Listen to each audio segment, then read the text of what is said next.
What is going on, guys? People have been asking me to make this video, and I just want to go ahead and say at the beginning of this video that I thoroughly enjoyed the okJLUV stream with all the content creators talking about Pokemon investing. It was honestly one of the best, most relevant pieces of content that we can get in this hobby on YouTube right now.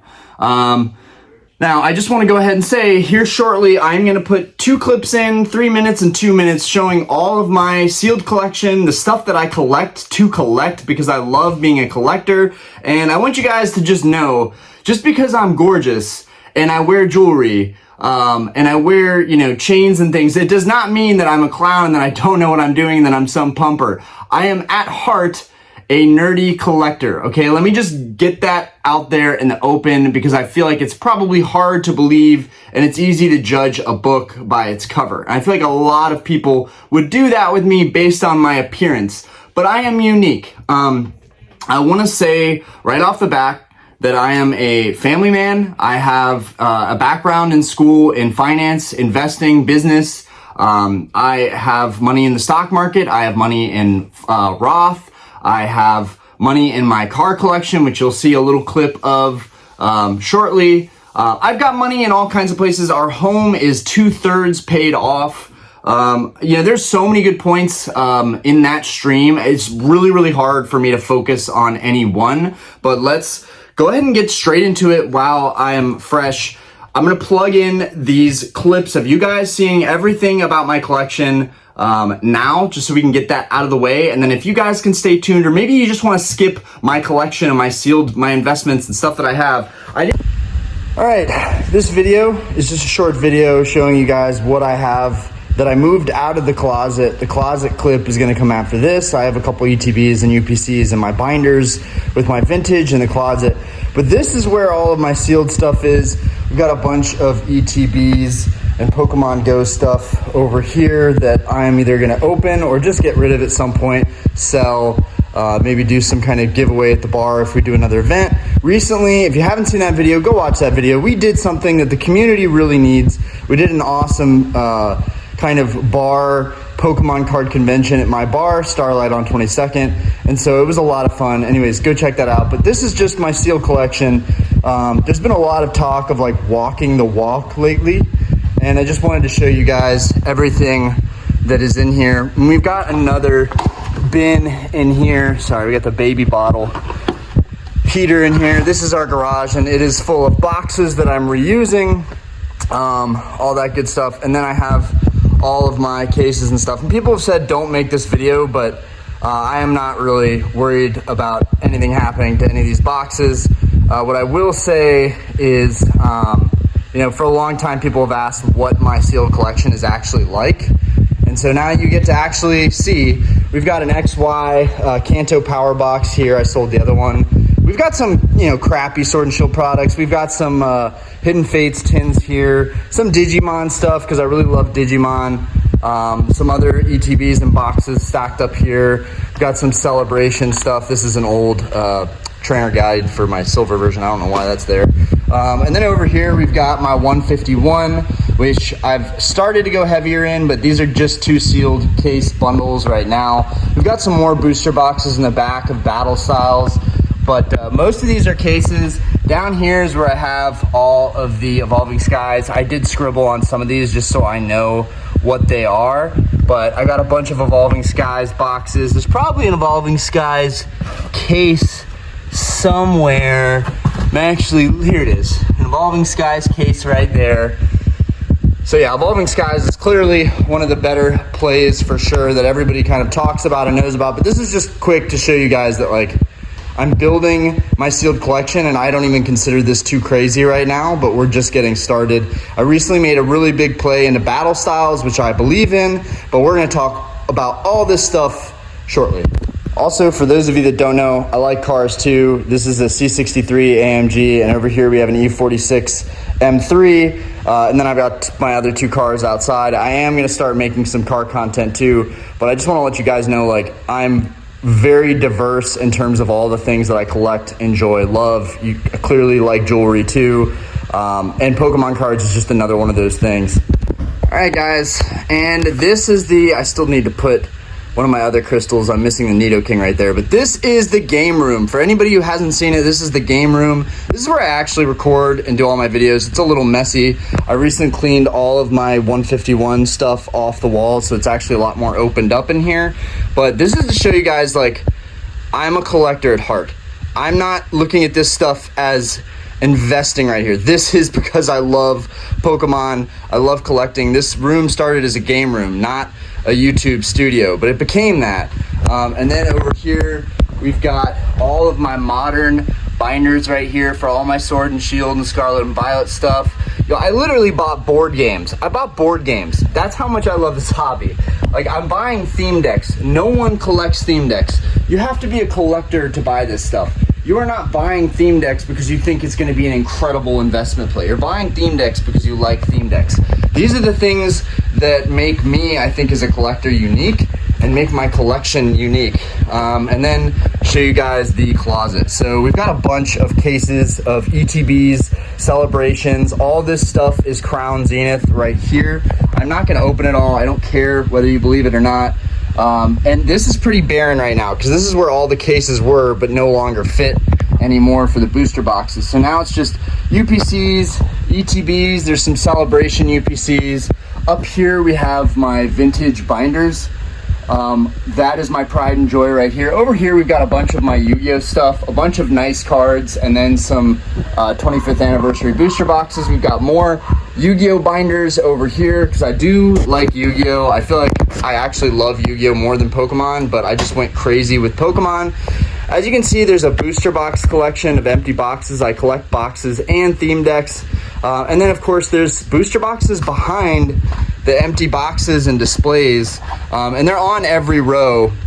We got some Chilling Rain down there and some Vivid Voltage under there. But they're behind all these boxes on every row. I just have them in bins now to protect them more. We've got a Fusion Strike up here and some more Evolving Skies. But there's a ton of stuff on these shelves. I don't know if this room will be here for the end of time. For a lot of you that don't know, we have another kid on the way, and that may mean the end of this room. This, you know, I may look back on these videos and say how cool this room used to be, but ultimately we only have so many rooms in our house, and this room may become one of my kids' rooms very soon. You know, unless we buy another house or do an add-on, that's likely going to be the case in about 7 months. So it's sad, but it's also a celebration because we're bringing new life into this world. And it was interesting listening to the guys, you know, Rob on the stream talk about, you know, having kids and how, like, all these guys, you're in your early 30s, you don't have kids yet. It's very important, you know, for you to understand the hobby from that perspective too. We go to the park with Aspen and there's kids there playing with Pokemon cards. I mean, this is going into generation to generation. Anyways, we're gonna talk about all this. These clips are already too long, but this is just as record from here, showing you guys my collection, how I see myself, and just kind of some video footage of all of my stuff. Anyways, peace. Let's get back to the video. I didn't even show this, but real quick, the briefcases, the infamous briefcases, showing like all of my Grail cards. I'm almost completed the Gold Star set here, which is a really big deal for me. I took, you know, some modern slabs here. We've got the Umbreon everybody's talking about, a whole bunch of good stuff. The Gold Stars are some of my favorites. Gyarados is one of my favorite Gold Star cards, but I definitely am more of a collector with this stuff. You know, first edition Blastoise. We're trying to get a first edition Charizard here soon. But we just got that new Mewtwo, which I haven't even told you guys about yet, but I did secure a good new Mewtwo for my collection that's in peak condition. I'm really happy about it. But this is all to say, and then I have another briefcase, which I'm not going to pull out because it's really heavy, which is a full master set of first edition, almost full. I'm redoing all of it in PSA 9. Anyways, all of this to say that I think I'm more of a collector at heart than an investor. But recently, closing my collection goals, I am starting to look at modern sealed as maybe a potential play that can help me collect the things that I truly want. Because guys, to be honest with you, I don't want to collect in modern sealed products. I don't want to do that. That's not really fun for me, but it is a way to invest and, you know, quote unquote, have my, you know, 1 foot in and 1 foot out, right? I've got 1 foot in, you know, investing and, you know, starting to stock up on sealed product. But on the other hand, I have 1 foot out because I am skeptical, and I agree with JLUV on some points he made. I want to go ahead and go off and say that I think that we are racing to the top with Pokemon sealed investing. That's how I personally feel about it. I feel like we're racing to the top. I do think that people will lose. And right now, personally, with the Sword and Shield market, I think it's a little too hot. It doesn't feel organic. I know that product is getting scarcer, but it just feels like everybody is jumping on the bandwagon. You know, JLUV had talked about, you know, the impacts of, you know, social media and, you know, culture and fads and, you know, when things become a hot topic. And right now, I think Sword and Shield is a really hot topic in this hobby. And so everybody's jumping on the bandwagon. Like, for instance, the guy that bought Fusion Strike, a case for $1,700. That guy, is he going to do well in the long run? Yes. May he even do well in the short run? Yes. But for the most part, I think a lot of these boxes are going to hit a ceiling at some point. For me, it was XY Evolutions. I bought a box for around $700, and today it's still pretty close to that price. It hasn't moved much. This is a perfect example of boxes that moved, caught all that growth, got hyped up, got pumped up, and now we're just sitting stagnant, okay? This does hurt. You know, when you buy a bunch of products at top dollar at the peak pricing, you might be sitting on those boxes for a couple years, and that is the danger I see with Pokemon Modern Sealed investing. Now, buying Scarlet and Violet for $80, $90, $100 a box. Buying, for me, Battle Styles. Y'all know that I bought a lot of Battle Styles recently. That play was 100% just based on the fact that the time frame of Sword and Shield ending, things going out of print, everything going crazy, and me basically saying, I think I can capitalize on the fact that everyone is buying Sword and Shield. Colin from Poke Office had mentioned that I want to buy a box of every set.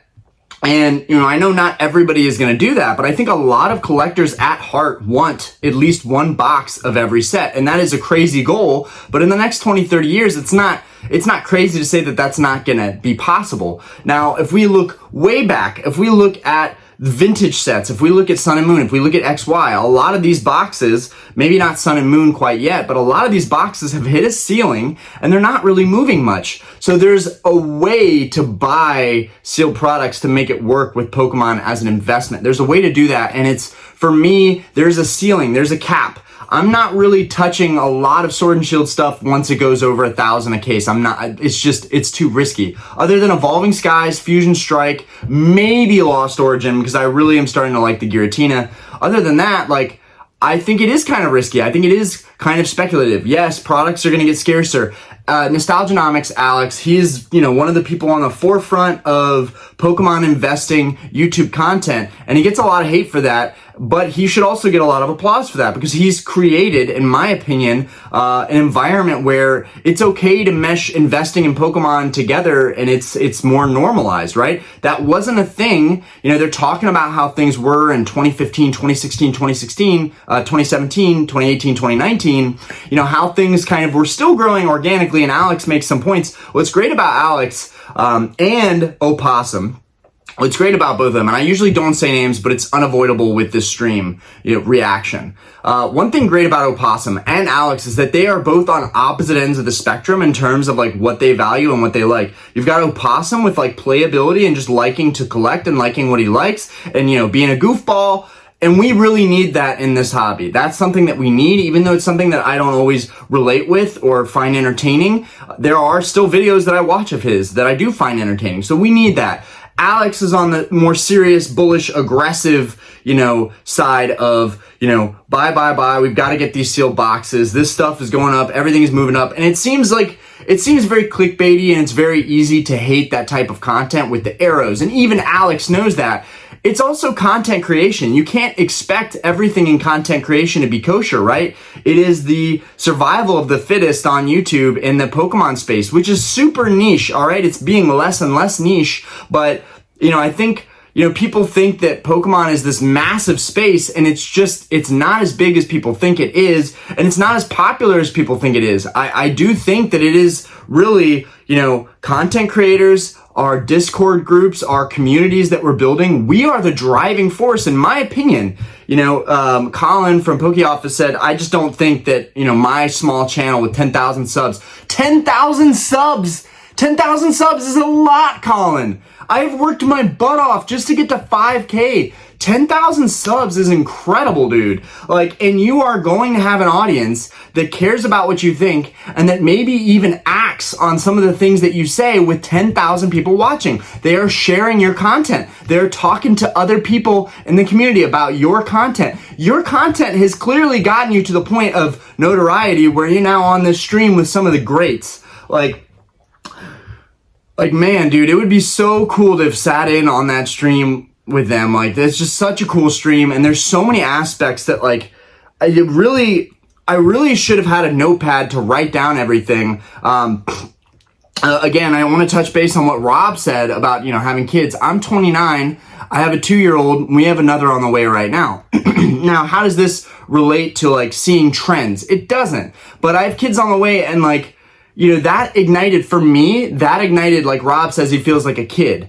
I can relate to that. Not everybody is going to relate to that in Pokemon. Some people are going to see it as a business. Some people are going to see it as just money. Some people are going to see it as just, it's a hobby, but it's not that big of a deal. For me, it's a huge deal. Trading cards allow me to feel like a kid again, and hopefully will connect me with my kids down the road.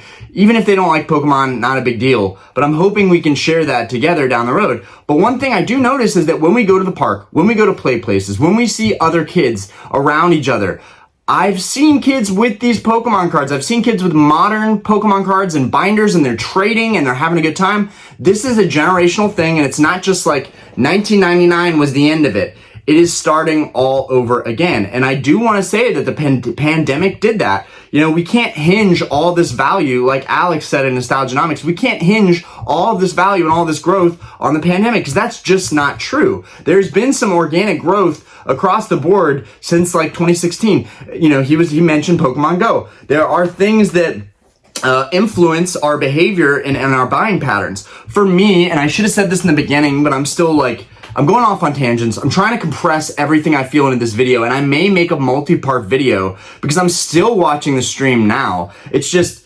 somebody asked me to make this content, and multiple people have sent me the stream just to watch, and I just don't think I'm going to fit everything that I think about it in this one video. But another important thing is, oh my God, I'm thinking, everything is just firing off right now. I genuinely love this hobby. And, I collected all of this stuff before I ever thought about, making any money off of it.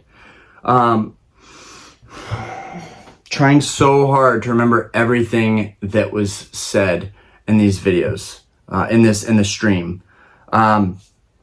Everyone made such good points. Colin made great points.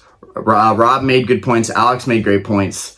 I do feel like there is a ceiling though, and I do feel like that a lot of these Sword and Shield sets are going to have some kind of retrace, just because there's a lot of people that are not going to be able to wait the market out. The market can be irrational longer than you can remain solvent. That's the quote as old as time. Talking about, the market can be irrational, right? Things can go to zero. There is a doom and gloom that you have to think about. There is a rational fear of the market going sideways, of the economy going sideways. That can be said with a lot of things. For me, I just don't care. That is the big difference for me against a lot of people that collect, is that I really don't care. At the end of the day, if stuff goes down, I'm collecting it anyways. I was collecting stuff before I was ever selling anything, before I ever thought about investing in anything. And honestly, I remember the pandemic, and just seeing these guys open cards and my childhood flooding back to me and remembering that, you know, Rob pointed out that his friends had stuff that he didn't have as a kid. And I relate with that heavily. I resonate with that big time. You know, I went to a private school. My nerdy private school friends had all the best cards. They had all the Yu-Gi-Oh tins. They had all the Yu-Gi-Oh cards, all the Pokemon stuff, all the games, all the Game Boy games, all the GameCube games, every system. They had everything. I got to enjoy that stuff with them though. You know, I got to enjoy it with them. I never had it myself, but I got to enjoy it with them. And so now as an adult with that adult money, I really don't care about the investment aspect of it. I just want to buy into something that makes me happy, that brings that childhood back. And I have a really successful business, and I've built a successful YouTube, and I'm raising a family, and I've built a successful Mercari and a successful eBay. And both of those things are now really funding a little bit of my purchases. I'm spending a lot of money, so the stuff that I'm selling is only offsetting what I'm spending by like maybe 10%, 20%. So I'm not doing this sustainably. I am collecting like a madman, and that is because I just think this hobby is gonna go wild in the next couple of years. But before I forget this point, because I almost forgot it going off on tangents, here we go. The world has been craziness the past couple of years. It has been craziness. We've seen it all. People have been getting screwed.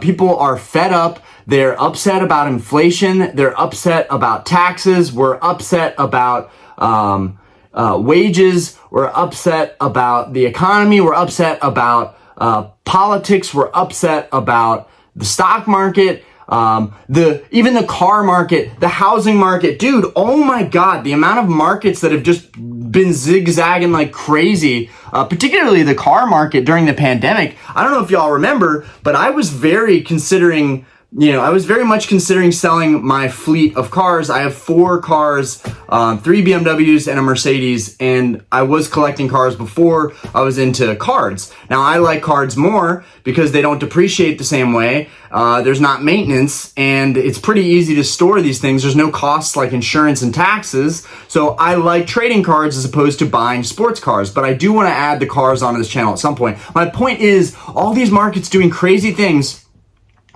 and here you have the peace and the serenity of Pokemon. And Pokemon, you know, it's got its noise too, right? You know, it's got its hype and its FOMO, but we have this little bubble here, this little echo chamber where we're bouncing the same ideas and we're saying the same things to each other, and it's kind of like a circle jerk in a way, because we're all like, oh yeah, this set's gonna do well. Oh yeah, this set's gonna do well. And it's a hype train, guys.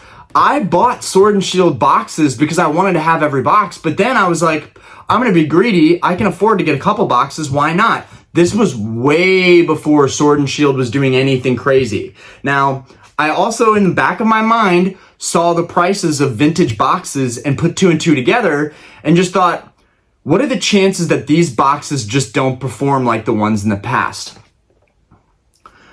I think it's pretty obvious that that Pokemon sealed products are going to perform. Is it going to take a long time?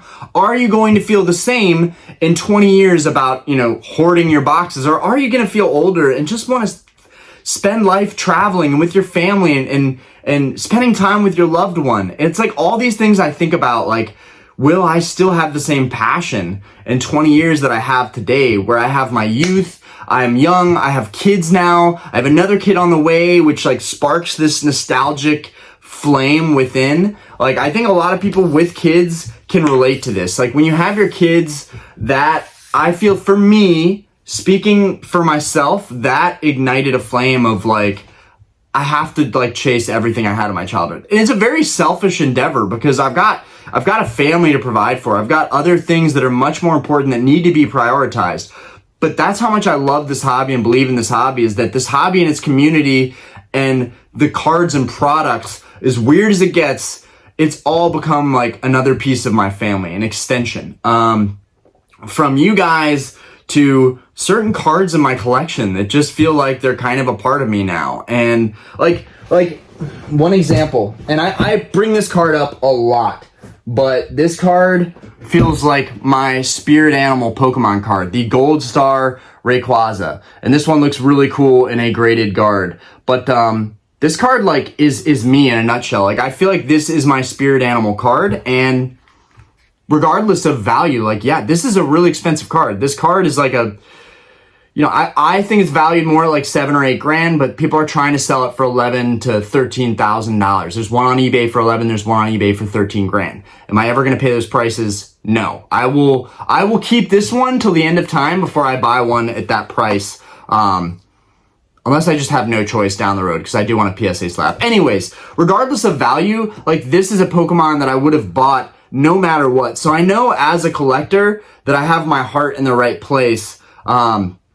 But also, you know, I went to school for finance and business, so I see the parallels to the stock market. I see the parallels to, other markets, and, the pumping and dumping aspect. It's very real. People could be paying upwards of $300 a box on Fusion Strike, and then boom, there's a retrace, and the next year things are just a little bit less relevant in this hobby. Maybe not even in the next year. In the next month, things are a little bit less relevant. In maybe 2 or 3 months, things are a little bit less relevant. People just don't care. All the time, I buy cards, collections, theme decks, you name it. I buy it. And I buy it from somebody who's getting out of the hobby, who's just sick of it, who's either tired of the hype, tired of trying to keep up, tired of all the new sets, tired of all the content and the pumping. We see it all the time. People are going to cycle in and out. And as that cycling happens, regardless of all the streamers and whatnotters and people opening packs and boxes and breaks and things getting more scarce, regardless of all of that, I agree with JLUV that there could be a ceiling, both short-term and long-term for this stuff. Long-term, I want to say the ceiling for a lot of modern booster boxes is probably around $3,000. Why do I throw $3,000 out there? And people are getting maybe excited hearing that and saying, oh my God, my Fusion Strike, you really think it's going to be $3,000 someday? Yes, maybe in like 10, 15 years. Yes, it's possible. In the short term, probably more like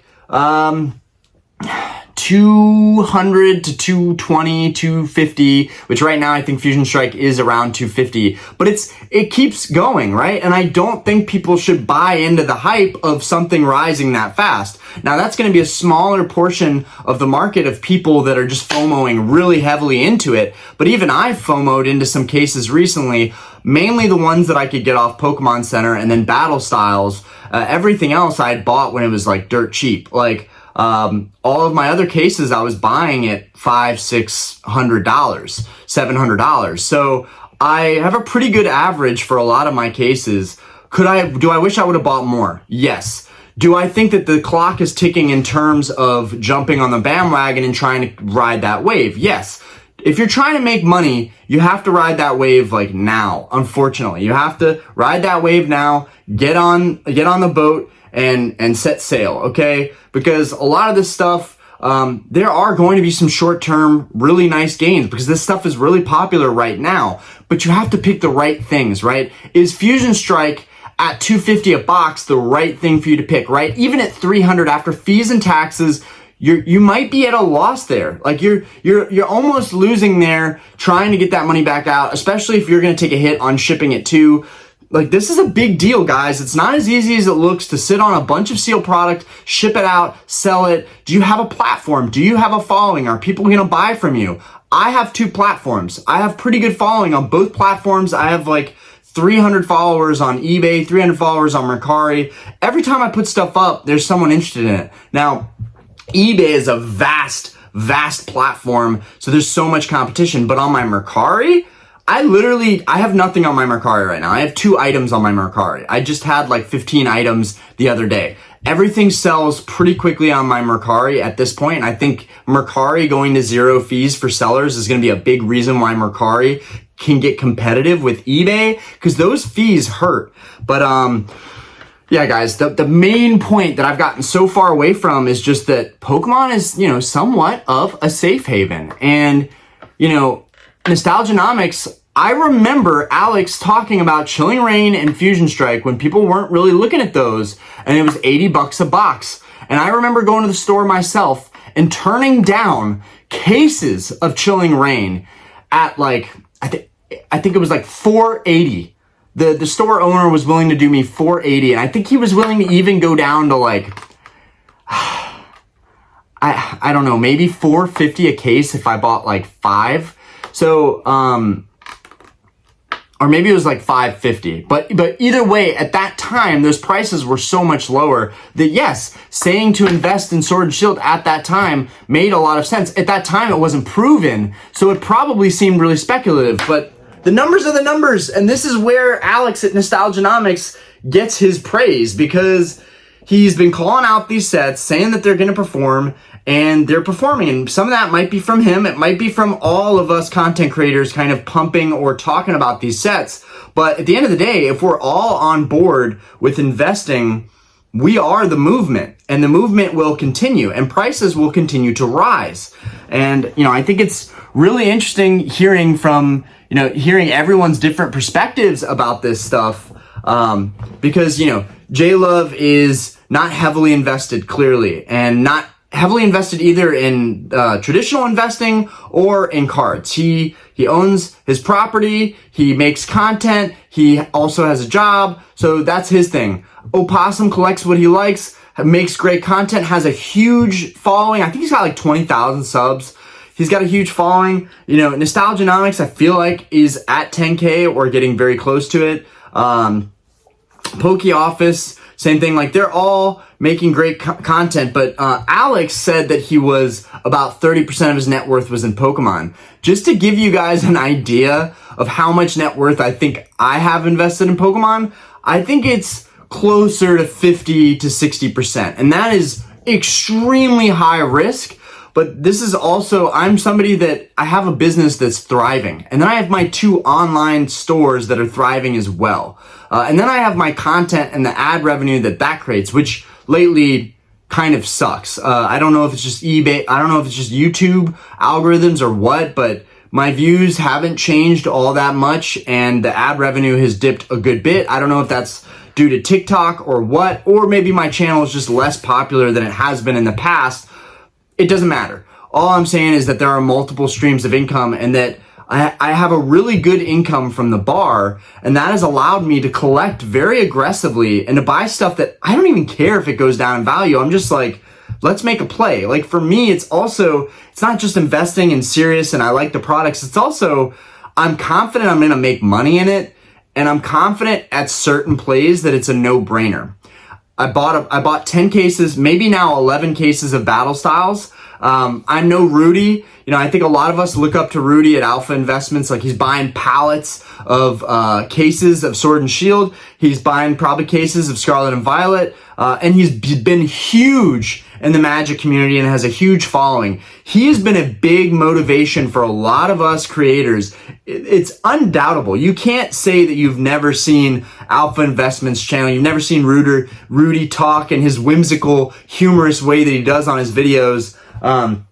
It's hard to ignore. Like, he's a big character in the hobby. And then we've got Cool Trainer Ryan and PokeRev and PokeVault and Pat Flynn with Deep Pocket Monster. We've got these other creators that are just like your staple entertainment creators. And even them, when they do these big openings or when they talk about a card like PokeRev did with the Umbreon V, this stuff skyrockets, right? You think Cool Trainer Ryan opening a ton of Chilling Reign to get Blaziken, which by far I think is I think Blaziken might be the best alt art in Sword and Shield. Honestly, it's one of my favorites. But you think that Chilling Reign is not going to be going up after a big stream like that? I mean, I think that a lot of content creators are underestimating the kind of pull that they have, the kind of influence that they have for people to buy this stuff. I know that I certainly have underestimated my pull on people buying things. And, I've talked about my theme deck collection. I've talked about it so much.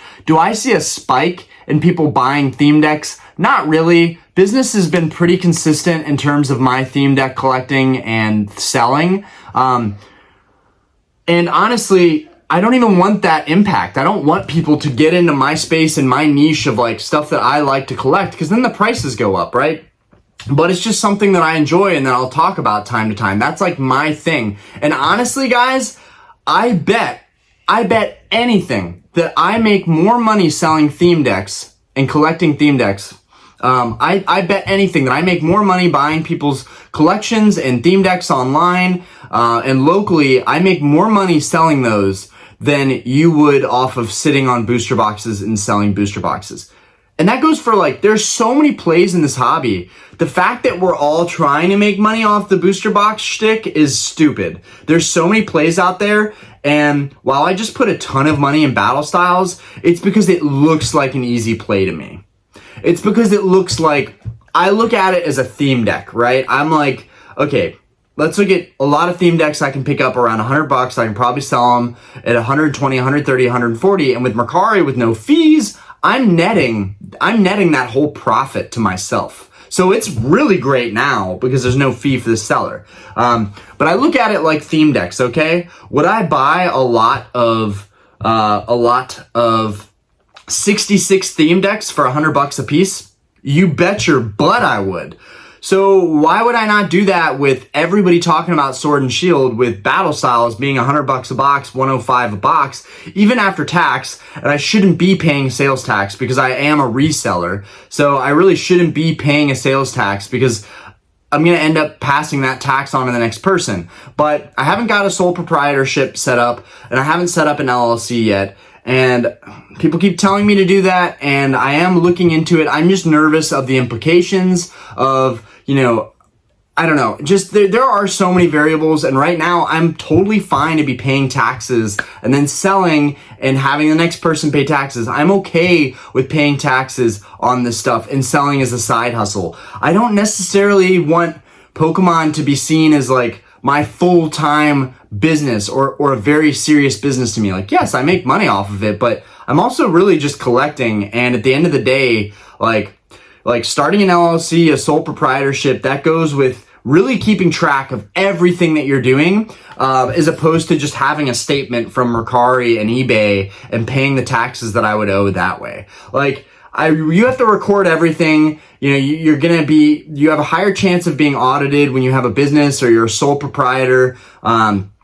There's a lot of other aspects to it, and there's a lot of pros to doing that. One of them is the tax exemption, because once you get tax exemption as a business sole proprietor, then now you're not paying taxes on the items you buy because you're reselling them. And, you know, with the bar that I own, we recently did a Pokemon event and we have a tax exemption ID, and I don't know if I can somehow use that to buy things that I would sell at the Pokemon event. But even that I'm worried about doing because I don't want to do anything wrong or get like screwed on owing the government taxes. So I'm very cautious about doing that. But if you really wanted to get serious about this, that's one thing that you should do is like start an LLC, become a sole proprietor, and get a tax exempt ID so that you can pick this stuff up and actually resell it pretty easily. It's pretty easy to resell booster boxes if you have a tax exempt ID and are a business and you're keeping track of everything and recording everything and have, you know, your ledgers or your spreadsheets keeping track of all the numbers. And while you guys might say, Orion, you should be keeping track of all your numbers regardless, I don't really have to. I know what I'm willing to spend on certain items and I know what I'm going to sell those items at. So I know roughly what I'm making on everything. And then once I pretty much get my statements back at the end of the year, it's pretty easy to tell where my margins have been on a lot of stuff. And I might have to backtrack and do some math and look at past purchases because a lot of stuff I'm buying online and selling online. So I can see my history of purchases very easily, especially with eBay. You know, even my oldest purchases, I can see what I paid for that stuff. And for me, a rule of thumb with a lot of stuff is, you know, a quick nickel is better than a slow dime. Okay, that's an old saying, and I think it's better, you know, to short term make some plays on Sword and Shield than it is to buy stuff at the peak and then wait several years to make money on it. I just don't think that's how I want to move with this hobby. I've got bills, I've got things to pay for, and I want to make bank so that I can put that bank into cards that I love, right? So, and it's taken years to get to this point. Okay, this didn't happen overnight. The first year, it was like only about collecting stuff that I liked, making bad purchases, buying stuff from shops at retail, opening tons of packs, not knowing what I'm doing, total noob behavior. Then second year kicks in. I'm starting to buy nicer stuff. I'm buying sealed booster boxes. I'm buying modern. I'm buying vintage. I'm starting to work on my binders. I'm doing YouTube. Then the third year kicks in. Now I feel pretty expert. Now I'm collecting Grail cards. Now I'm collecting, you know, I'm beefing up my sealed collection. I'm buying Game Boy games. I'm buying Game Boys. I'm collecting Game Boys. I've collected a whole slew of things. I'm building up the display. Like, all of this stuff has occurred over time, and it's crazy to think that we are coming up now on like pretty much or past 4 years of me being a collector, and a lot can change and happen in those 4 years. And it's just, there's so much I could respond to with the JLUV video, but you know, investing, it is speculative. There's no way around it. It's speculative. You can't see the future. Don't act like you can see the future, because you can't.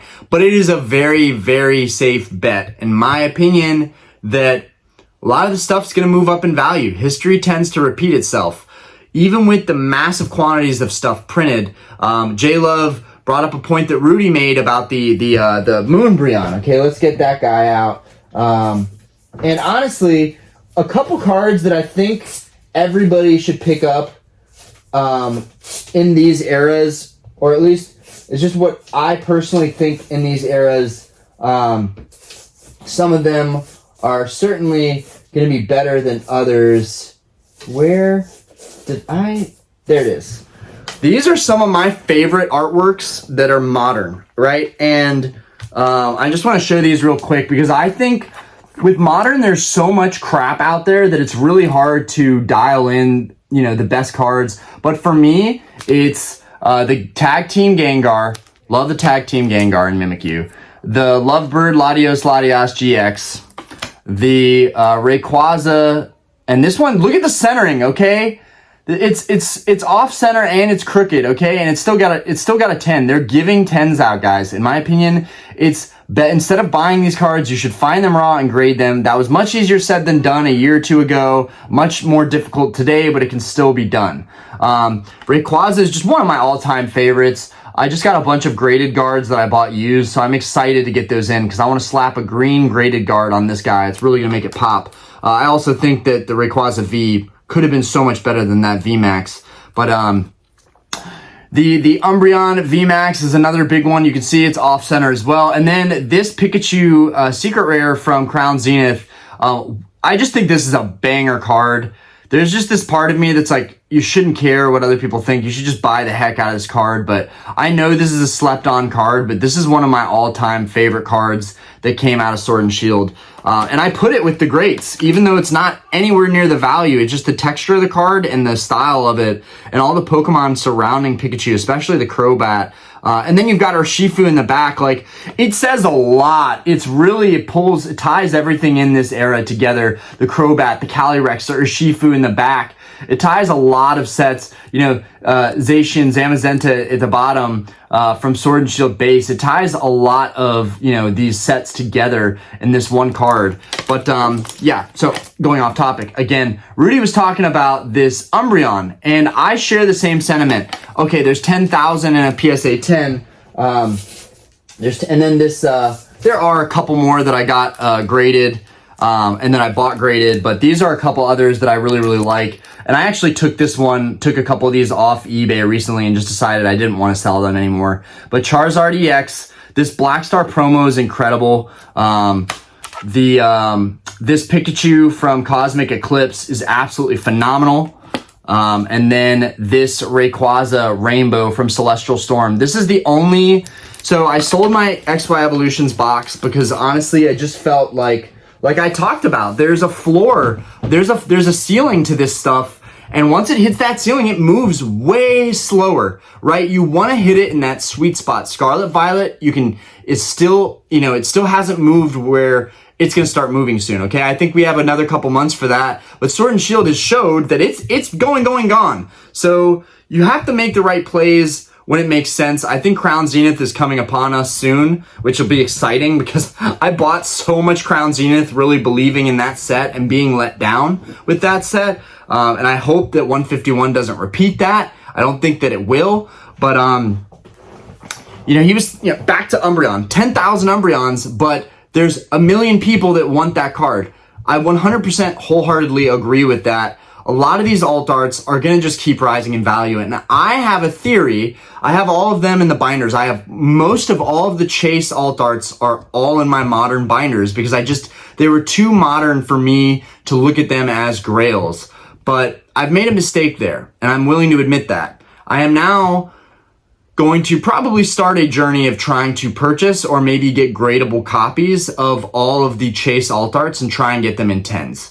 The Altart V, Lugia, Charizard, Giratina, the Blaziken that I love so much. I am probably going to at some point try, and I have a couple extra copies of those, but they're all raw.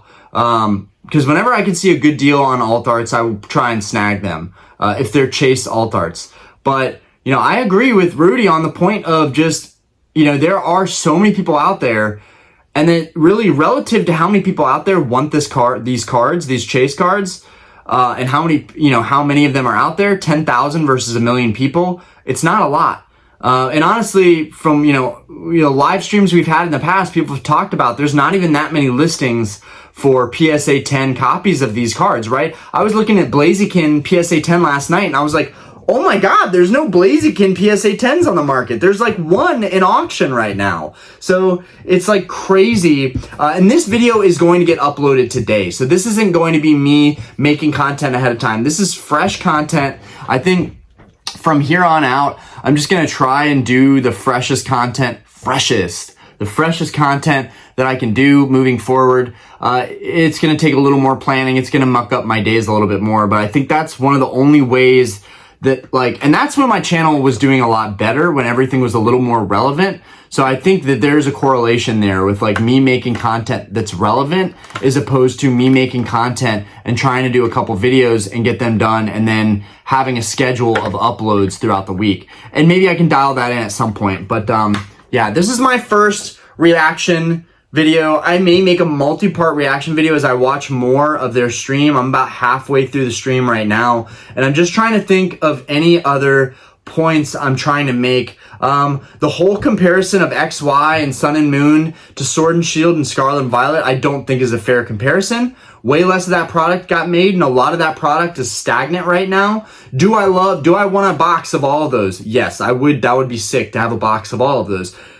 Am I going to have the storage to do all of these crazy golds? Is another thing a lot of people should think about beforehand. Is it easier to just collect a couple nice alt arts and collect some Grail vintage cards than it is to have, guys, I'm doing it. I'm walking the walk. It's stressful. It's crazy. All that stress and anxiety and buying all this stuff and storing it and moving it around and sweating my butt off trying to move cases and boxes around, and I'm not even a big fish, really, by any means. I'm getting there, but I'm not a big fish by any means. A lot of us, aspire to be a Rudy, I think, at this point in the hobby. But, Cardinal Gaming made a video that was a while back, a year ago, that was you're not Rudy. And it's a good point. You're not going to get to that level, okay? You're not going to get to that point of money by just being a content creator and pumping products. So for the most part, buy what you enjoy and don't expect that you're going to be buying pallets of stuff and, make millions off of it. Even Rudy suffers losses in some of his investment plays, especially with Magic and all the turmoil going on with Magic. Yeah, I thought that, the whole thing of alt arts and how abundant they are, it's very interesting to me. And I think that, looking back, I should have been buying these cards as 10s or trying to get them graded as 10s to sit on as an investment. Not only does it take up less space than booster boxes, but I do think, it's alt arts are rising, booster box prices are rising, but alt arts, in my opinion, have risen, I feel a good bit more than the booster boxes. If you bought them raw and graded them 10, they've rose a lot more in value than booster boxes, but booster boxes are going to be that safe. You have to gamble when and there's so much gambling in this hobby. They brought that up, the gambling aspect of it all. I think that there is an analytical side to it that I enjoy, but at the same time, it does feel like we're all gambling and pumping things and hoping for the best. But for the most part, this is something that I've said to my fiance, Diana, many, many times. I want to just call her my wife, but we aren't legally married yet. Anyways, we'll revisit that another time. I have my own opinions on marriage and the legality of it all. You know, I've told my fiance Diana many times. Also, fiance sounds way sexier than wife. I've told her many times that I feel like I am in the safest space I've ever been in collecting, investing, and buying stuff with Pokemon. Jewelry, sneakers, cars, stock market, you name it. At one point, I thought we were going to buy properties and I was going to renovate them with my dad. And I ended up not doing that because it would have taken way too much time. And I didn't have the time that I could give to him for that. But I've dabbled in a lot of stuff, guys. I sold my, you know, we're talking about traditional investments and like a Roth 401k and Pokemon outperforming that stuff. And it's hard to compare all this stuff. I sold my 401k. It was a small cap, basically a small cap holdings portfolio. And I made like $10,000 or $9,000 profit off of selling my position. And I took a tax hit too. And then my portfolio, what was left of it, I sold most of it so that I could dump it into Pokemon. That's how much I believed in Pokemon. But before I did that, well, after I did that and I started building up my portfolio again, the markets were just tanking. So I was seeing the portfolio that I was starting to contribute to again tanking. And I just thought, if I didn't take all that money out of that Roth 401k, even though it was a traditional safe investment, if I didn't take all that money out of it, I would have potentially lost the chance to net and keep thousands of dollars, almost $10,000, which I put into Pokemon, which I lost a lot of value putting into Pokemon with a lot of the stuff I bought. I spent, you know, thousands of dollars opening packs. I spent thousands of dollars on BS products. I bought waffle makers, plushies. I bought mugs. I bought whatever and anything you can think of, toys. I bought all kinds of stupid crap when I first got back into the hobby. Some of it I don't regret because now my daughter Aspen loves the plushies, but like I have so much regret getting into this hobby and stuff that I bought, but it won't be in vain. Like now I'm at a point where I'm very, very confident where I'm at as a collector. And I even passed up on a big collection that was at our bar convention, the other day. I passed up on a collection for $1,000 that was stocked full of good stuff. Mainly so that I didn't like screw up a friendship with Pokey Pete, who was my buddy who was originally buying it. And I hope that he ended up getting the collection so that I could buy a couple of the cards. But I held off on that because I'm at a point where like, I know more stuff will come up in the future. I know there's always going to be deals popping up, and I'm less inclined to FOMO into things like I was in the past. But Sword and Shield sealed modern booster boxes is a different story. This is a phenomenon happening right now. We're in the midst of it, and I genuinely feel that even with all the FOMO hype and craziness, I don't think that the boxes are gonna dump. I think that we will see a retrace, and that is the realest thing I can say is that I think there will be some sort of retrace. Will it go to a price that we really all want and need? Probably not. But there are going to be people out there who bought this stuff at $80 a box who are going to say, who aren't going to care, or people that buy their collections who aren't going to care, who are going to say, I am fire selling this stuff at $150, $170. People will say, Orion, that's so stupid. Why would anybody sell Fusion Strike for that cheap? Guys, people have undersold things on the market since the beginning of eBay, okay? That's the whole point of eBay and auctions, is to get good deals on things. Like, the other day I got 7 theme decks at an average of like 30, 40 a theme deck, and they're all sealed, okay? They're all sealed. Okay, well, they're technically 3 of them were open, but the decks were sealed. Either way, my average on those is ridiculous, especially when I know the market for them is more around $80, $90, $100, but somebody just wanted to get rid of it. Now, is that market comparable to modern sealed booster boxes? No, it's not. The theme deck market is way less popular than modern sealed booster boxes because everybody and their grandma and her mom have modern sealed booster boxes these days. But, and it's just very popular and everyone's talking about it. But I do think that we'll see some type of retrace, or if not, we'll just see people selling stuff for a more reasonable price than what we're seeing right now. What we're seeing right now is a lot of hype in this stuff. And I think, you know, I think this is going to happen again with Scarlet and Violet. Do I think it'll happen with all the boxes in a way that it's kind of happening with Sword and Shield? Not as quickly. I think Scarlet and Violet has a bad reputation, and I think there are a few boxes in Scarlet and Violet that will probably fare well. For me, I like Scarlet Violet base. I'm also biased. I have a lot of Scarlet Violet base. I have like 7 or 8 cases of base. I like the Miraidon and Corridon. I like the Miriam. I don't really like the Miriam, but I really like the Corridon and Miraidon.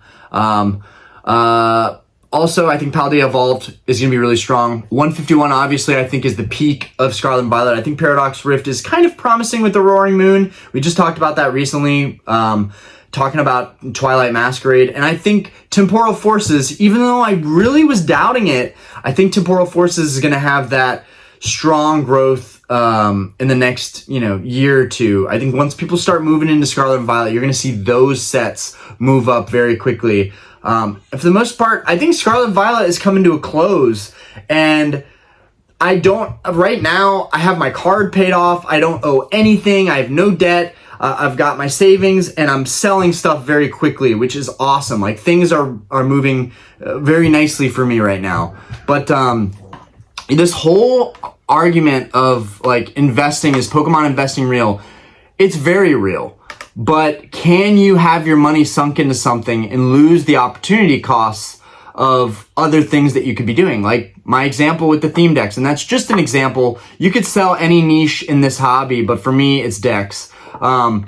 Like, if I can sell that way faster for way less than the cost of a Fusion Strike booster box and make a way better margin, why on earth would I ever buy these boxes at these prices just to sit on them and lose the chance to buy other stuff and make money in other ways? That is the biggest issue here that I don't think anybody seems to be addressing, that there are other opportunities. I'm waving my phone case around because I always take my protective case off when I'm filming, just so that it's as clear as possible and we don't have the plastic stuff in front of the camera. But I don't hear enough people talking about that, that you're gonna lose the opportunity to buy other stuff.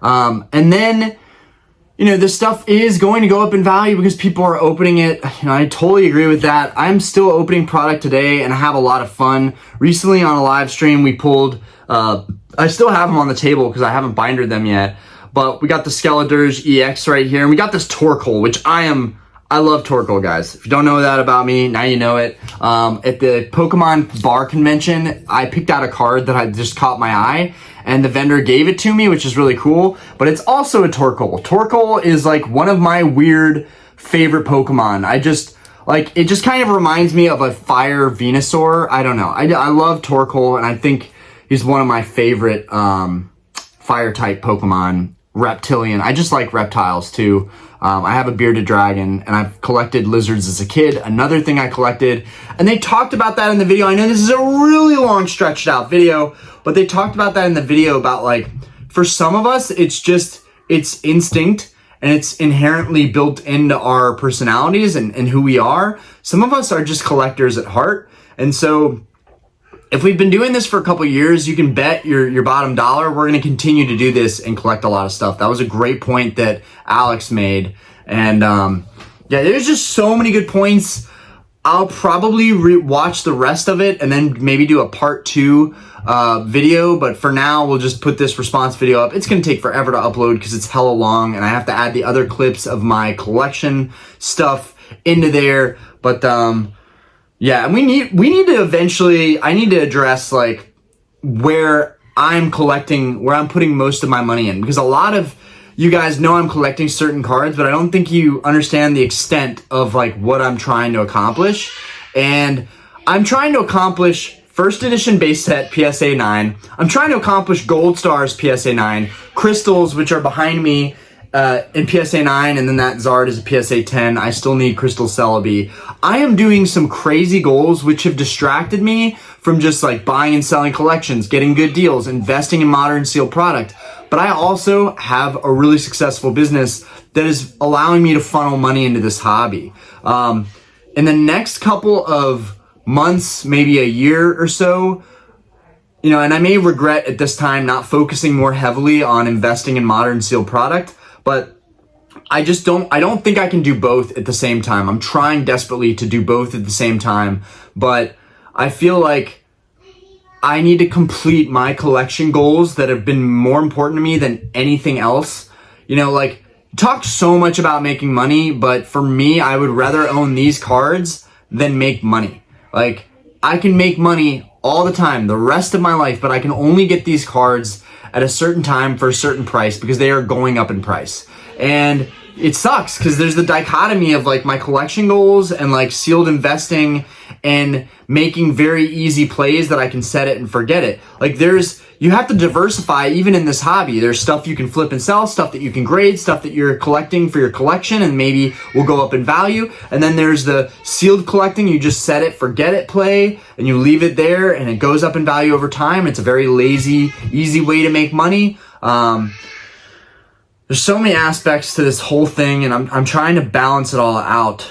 And it's just craziness. And, you know, it's really, really hard to balance it all out for me, specifically because I do love this hobby so much and I do enjoy opening product, even though sometimes I really can't afford to be opening product because it's just a total loss or a sunk cost for me. You know, as the YouTube grows and makes more ad revenue, it's like, okay, that's just a part of the ad revenue. If I open some products or open some old, like for our live streams, what I've been doing is opening products that I know just aren't going to sell well or weren't my best investments. And I'm just like, you know what, screw it. Let's have some fun and open these anyway. And that's another thing about Pokemon is, you know, Colin pointed out, well, is it a loss even if you're at break even on a product that you buy? Is it really a loss because you're adding it to your collection? And you might open it someday and have fun. And while I agree with that, and there is the fun, like the passion of being a collector aspect, there's also the aspect of value and how much value you're building or losing. And the older you get, your time is becoming more finite. Quite literally, and you know, not to be morbid, but you're losing time. We're running out of time, and you know, as we go through life, and you don't want to take losses, right? You're building for your retirement, you're building for your future. In my case, for my family. So you really don't want to take losses, overpay on things, buy stuff that tanks, buy stuff that's stagnant, buy stuff and then your money's locked up, which is another issue with sealed investing, is that your money is tied up for a long period of time until stuff starts to move. Yes, you'll see little incremental gains, but like when Fusion Strike jumped from 80 to 150 bucks and people were like, whoa, this is crazy. Your margin still isn't that great if you're taking a hit on fees and you're shipping that out on that product. Your margin still isn't incredibly great, especially if when you bought it for 80, 90 bucks, whatever, you paid shipping or you paid taxes on that too. Again, if you're a reseller and you have, you know, tax exempt ID, different story. But you know, it took a lot of time for a lot of these products to go up. You might say, oh, a lot of time, Ryan, 2-3 years was not a lot of time, but it is. To have to sit on something that long, it's a lot of time. And again, the market can be irrational longer than you can remain solvent. So if in that short period of time, prices went to 150 and then settled back down for a lot of these booster boxes that were cheap when they were abundant and now not so much, you know, it's a risky thing at that time. Now, in hindsight, several years later, it's like, all right, that was a good play. I should have done that. And I did some of that. But the reason I didn't go crazy with it was because to me, it seemed less risky to buy cards that were very low pop, cards that are hard to get your hands on. For me, it made more sense. And I had some outside influences as well. But for me, it made more sense listening to them and buying cards that were really hard to get that I really enjoyed and loved and you know, like literally we went to Asheville this weekend and we just lounged. We forgot about the bar. We didn't do anything. We just chilled in one of our spots in Asheville and we just lounged. And I can't tell you how great it was. I just looked at my nice slabs. For like hours and hours. I just stared at them and put them under the flashlight and had them in different lighting. And I did a little photo shoot, walking over a bridge with the river in the background with my Crystal Nido King. Like, cause I'm starting to build up my Instagram as well. I'm sorry guys, this isn't the best, like, but I'm just saying, like, that brought me a lot of joy in a way that I don't think sealed investing ever will. And even if you make a lot of money, okay, I'm sold all my sealed investments. If you're not a collector and you don't care, great, you made money. There's so many ways you could make money. You don't have to do it that way. But if you're a collector and you're rolling that into something really nice that you want, it's all kind of going up in value together. It's kind of like me saying my house is worth so much more in this market that if I sell it, I make a huge profit. Yeah, but then I have to roll it into another house. It's the same thing with collecting.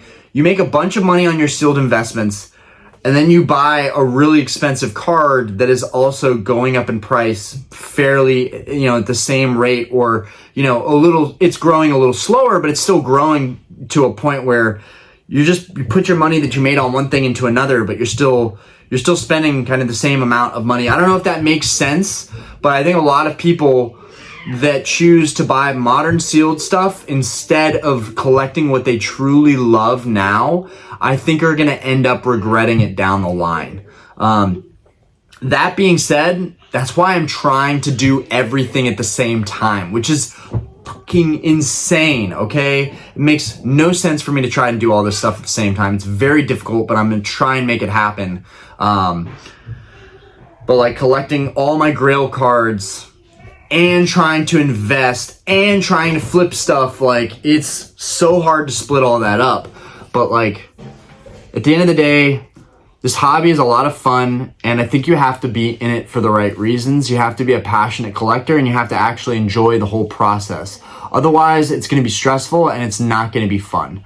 Trying to think of any other points that people made on the stream, and maybe next video I can be a little bit more precise and specific with what people said and how I respond to it. But like, I understand everybody's perspective. Like Opossum feeling like this whole investing thing is probably kind of silly. JLUV feeling like it's not organic. Nomics feeling like, how much, he said at one point, how much data do you need? And I think, that's fair. Like, we have, the numbers are there, but there are so many factors right now that are making Pokemon more popular, and will that hold through the test of time is, I think, JLUV's concern. And I've never even really watched JLUV's content, but I think I will now, because there's a lot of me that resonated with what he was saying and his perspective on things. And I think more than not, the vast majority of collectors are living in their means, collecting what they like, not making a huge deal about it. And then there's guys like us and content creators that are like, this set's gonna do really well. I have all this money in this stuff. And guys, just because I own some of these nicer cards does not mean I feel like I am like above it or more knowledgeable. In some ways, I could be a complete idiot because I'm buying these cards for crazy astronomical prices, and that could fall. That market is probably more likely to fall. Like Nomics was saying that, like, what are the chances, like, when his booster boxes ever dropped below $80 a box? It's not going to happen. It doesn't happen. And like, that's a good point, because single cards could do that at any moment. They could drop and dump in value. Now, I will say, boxes are being open. Their cap, he was talking about the market cap, which is a great point. They're finite. They're finite. They're going down in supply. They're only going to go down in supply, which is going to send the demand and the price up. Cards are not going down in supply. Cards, graded cards, these alt art cards, somehow they're still doing phenomenally well, probably because there's such high demand and so many collectors want them. But cards are only going to go up in population. Cards are, only going to be more available the more of these boxes get broken. So, I don't know how alt arts are doing so well right now alongside sealed, but they seem to all be doing very, very well. And, he's right. I mean, the risk it's very boring, and it's way less risky, in my opinion, to buy sealed boxes. But you have to be careful about that entry point. The last thing I'm going to leave you guys with is the entry point is very, very important. My battle styles play. People will give me a lot of crap for the battle styles play. But the thing is, at $100 a box, it's been 3 years since the set released. It released in 2021. Maybe even 3.5 years at this point. But 3 years since the release, from 2021, it's 2024 now. That set was an $80 set, just like Chilling Reign, just like Fusion Strike, just like all of them at one point were 80, 90 bucks. And it's only moved up like 20 bucks in 3 years. That's terrible. Do I see a contrarian play there? Absolutely. Once all the stock of all the other boxes kind of gets cleared out and the hype dies down for all those, and people just want to complete their collections, they're going to look for those missing pieces. And Battle Styles will be one of those missing pieces that they need to complete. And honestly, if it's one of the cheaper boxes, they're going to probably have no issue buying it, as opposed to looking at, Fusion Strike or Lost Origin or Chilling Reign or Evolving Skies, most notably. They're going to look at that and be like, I don't know if I can afford that, but I can definitely buy Battle Styles. Even, the first boxes, Base Set and Rebel Clash are more expensive than Battle Styles. I'm going crazy here. Battle Styles is such a play to me. 20 bucks above what pricing was 3 years ago. So much growth available there. The MSRP being 146 or 143, whatever. There's $40 of growth to that point just from where I bought. And again, you really wanted to get it for around 80. 80 was like that bottom price when these sets all came out. And I think with Scarlet and Violet, now it's really like $90. Like, $90, maybe 80 for Scarlet Violet base a box is probably what you could get on that. But like $90 is kind of the baseline price. 90, 100 bucks is the baseline price for Scarlet and Violet. So I think like there's not a lot of risk there, but Scarlet and Violet I think will be another 2 or 3 years. But in 2 or 3 years, we'll probably be talking about how we talked about this happening. And it's a new culture now. Pokemon investing is a new culture. It's a new thing. I don't try and push products though. I never tell people to buy this box now. I never make a clickbaity thumbnail to buy a box now. I want to be very vocal about this because I do think that is one thing they are doing. Creators, you know exactly who you are. You are making clickbaity titles and thumbnails that are getting people to really jump on board with this stuff. And hey, that's your prerogative. I get it. Do what you got to do. Get the views. Make that ad revenue. In some ways, I'm envious because I just can't do it. I just will not do it. I will not make a cheesy, clickbaity thumbnail. I will not do it. But I have a lot of respect for you for doing it. I have a lot of respect for you, growing your channels and making it work. And even though it might be a clickbaity title, your video content is still good and still holds true. But that's the main thing that I see that kind of pisses me off is like seeing these like ridiculous thumbnails that are just like, in my opinion, very childish looking and very misleading. And even if they're right, that's not the point. That's just the environment of YouTube. That's how people draw people into their content. I do the same boring thumbnails over and over again. Maybe I need to learn how to make better, catchier thumbnails, but that's my prerogative. I don't want to make those thumbnails. I don't want to be cringy, and I have too much pride to make a thumbnail like that. Even if it might look better overall, I would rather just be at the front of my videos in the thumbnail and just have a title. And if you want my content and you want to listen to me, you can watch the video. But anyways, this has been way too long. I will probably think of things that I should have said that I didn't say. You guys can leave in the comments what you thought of that whole stream with okJLUV and like all the other guys that were in it. It's an amazing time to be in the hobby. It just feels like there's a plethora of content options and things you can talk about that it's just never ending in this hobby. So much so that I feel like I can't even make content about my cars or about other stuff that I like because I'm so entrenched in this hobby that it's like, it takes up all of my brain power. It takes up, like, I run a full business and this hobby takes more brain power and time than my business does. That's crazy, guys. I have a business that pulls in 6 figures a year, and I can't even fathom the amount of time in comparison that I've put in Pokemon in comparison to my actual business. It's just crazy. But I think it goes to show that, people are going to take this hobby way more seriously down the line. I think, there's a big divide that I haven't talked about here between investing, collectors, and players.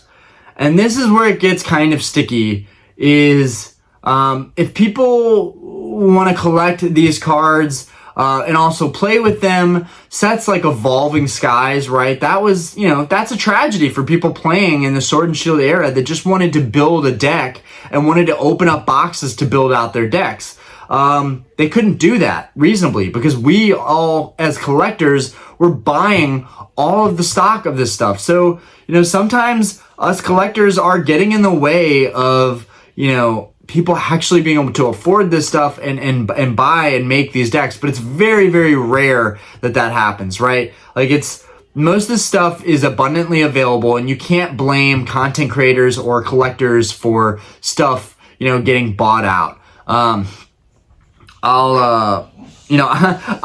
might even put at the end of this video a little clip of, my trunk of my 325i. I gave away all my UPC boxes at our bar convention event. I gave them all away, but my trunk was full of boxes. If they were all sealed and I bought those from a store, I would get flamed for it. People, if I bought all those at one moment, people would be like, this is the problem with this hobby. Guys like this are buying all this product. But that wasn't the case. I bought it all over time and I opened it all for streams. But it just goes to show that, like, and 151 is still kind of, it's chilling. 151 English is chilling and 151 Japanese is dumping. So it just goes to show that, like, just because we're buying a lot of product and opening a lot of product, we are not no, we are not affecting the market. Now, all of us combined may be affecting the market, but I just think even all of YouTubers combined opening products are not affecting the market. It is a much larger movement than that. It is people that are just buying this stuff who don't make content, people that are hoarding this stuff. It is millions of people that are buying dozens of boxes and cases of product. That is what's going on right now. It's just tons of people all across the world, all across the US, buying products and hoarding this stuff up. And that's what's going on here. Now, when are people going to dump product onto the market is a really good question. I'm going to end this video off on that note. When are people going to dump their product onto the market? When are we going to see these products getting sold back at prices below where they're selling now? Because we've seen so many pump and dumps in this market. Fool me once, shame on you. The last time I said that saying, I got it wrong, so I'm not going to continue.